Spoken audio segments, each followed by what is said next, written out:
The other day I backed the Highlander out of the garage, pulled down the collapsing staircase to the attic space above, and climbed up into what I can only describe as a mountain of tricycles awaiting the grandchildren's next summertime visit, boxes piled to the rafters, and sundry seasonal debris.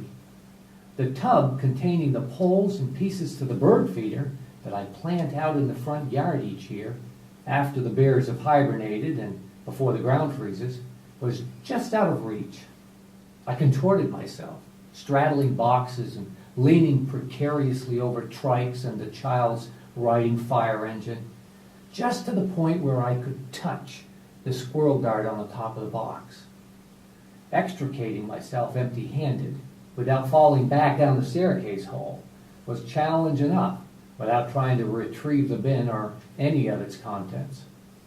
It was then that it occurred to me that Jeanette and I had reached a point where we had accumulated so much stuff that we no longer had anything, or at least use of a majority of it. I abandoned the bird feeder this year and instead became determined to haul into a dumpster or a truck headed for the Goodwill everything that we hadn't used in a while. Most of it was perfectly serviceable stuff, but useless because we could no longer find or access it.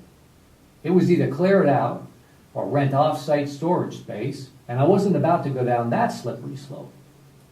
I've never really thought about it this way, but in my work, I meet lots of folks who have also acquired so much financial stuff that they've more or less thrown up their arms in resignation to trying to organize or work with any of it. Piles of investment and retirement account statements, shoeboxes filled with income and expense items for a tax preparer, estate planning documents that have been tucked away somewhere and no longer can be located in any kind of a timely fashion. Because I can no longer reach my bird feeder, well, the birds will have to fend for themselves this winter, or rely upon my neighbor's generosity.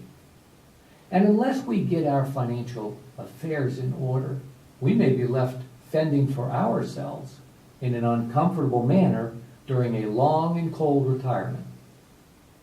Consolidating all of our investment and retirement accounts to the extent that's reasonable helps to clear the table for important analysis of alternative strategies that can really make a big difference in our financial lives.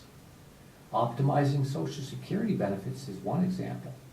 Getting the most out of Social Security is no straightforward matter. And strategically utilizing Roth conversions and donor-advised funds and tax loss harvesting to manage the timing of income and tax deductions all play a significant role in our long-term financial success. Clearing out the debris and getting organized requires time and effort, but the payoff, what we can see and do when we've cleared the forest of brush and branches, can make all the difference between unproductive financial chaos and a clear path to financial success. A friend related an interesting analogy at a cocktail party the other day. He pointed out how distracted we become by what he termed bird poop on the windshield. While 99% of the windshield is perfectly clear, that bird dropping draws our attention away from what is really important out on the horizon. Clearing financial windshields is a big part of what we do at the Wealth Conservatory. Since we sell no financial products and are unencumbered by affiliations with any business that does, we can focus our attention upon providing the information and assistance needed by our members to bring order and focus to otherwise tangled and unguided financial affairs. I think the next time someone asks me what I do, I'm going to tell them that I wash windshields for a living.